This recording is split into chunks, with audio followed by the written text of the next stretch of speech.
Berita hoaks tentunya dapat merugikan dan menggemparkan masyarakat. Berita hoaks umumnya ditulis sedemikian rupa agar pembaca percaya dengan berita tersebut.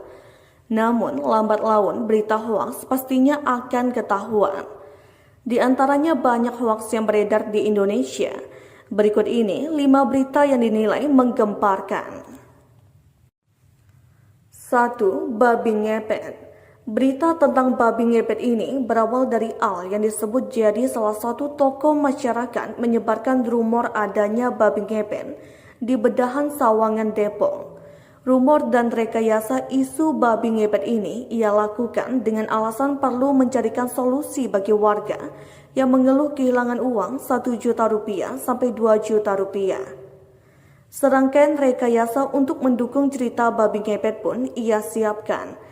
Mulai dari babi yang dibeli seharga Rp900.000 di toko online. Kemudian rekayasa cerita menangkap babi yang harus telanjang, hingga fakta palsu bahwa ukuran babinya mengecil.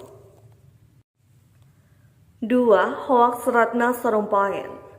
Berawal dari informasi penganiayaan yang dilamai Ratna Sarumpait viral di media sosial pada tahun 2018 lalu. Kemudian menyebar dan mendapat tanggapan dari tokoh politik yang membenarkan kejadian penganiayaan tersebut. Namun semakin heboh kasus tersebut, akhirnya kepolisian yang menyelidiki mendapati bahwa informasi tersebut hoaks belaka. Wajah bengkak dan memar pada Ratna Sarumpait ternyata efek dari operasi bukan karena penganiayaan. 3. Pembangkit listrik tenaga hampa atau PLTH.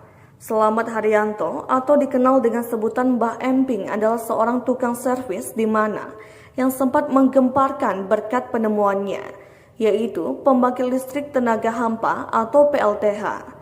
Saat itu, ia mengklaim dapat membangkitkan listrik tanpa menggunakan apapun alias hanya butuh kehampaan saja. Hal itu menuai banyak respon karena membuat orang penasaran. Sayangnya, hal tersebut hanya tipuan. Bahkan Menteri BUMN Dahlan Iskan waktu itu juga termakan hoaks. 4. Hoaks Blue Energy.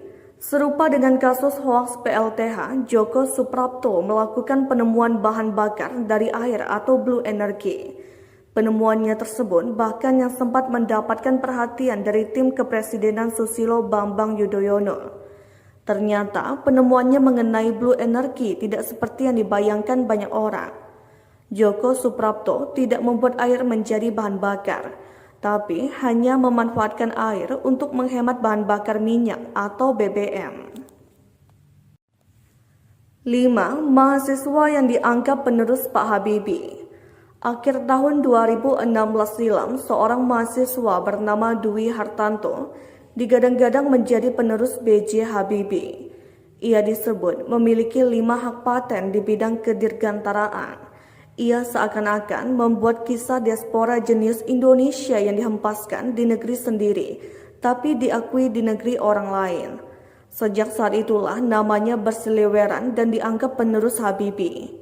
Tapi ternyata semua yang dikatakan Dwi dalam berbagai kesempatan cuma pengakuan yang tidak terbukti kebenarannya.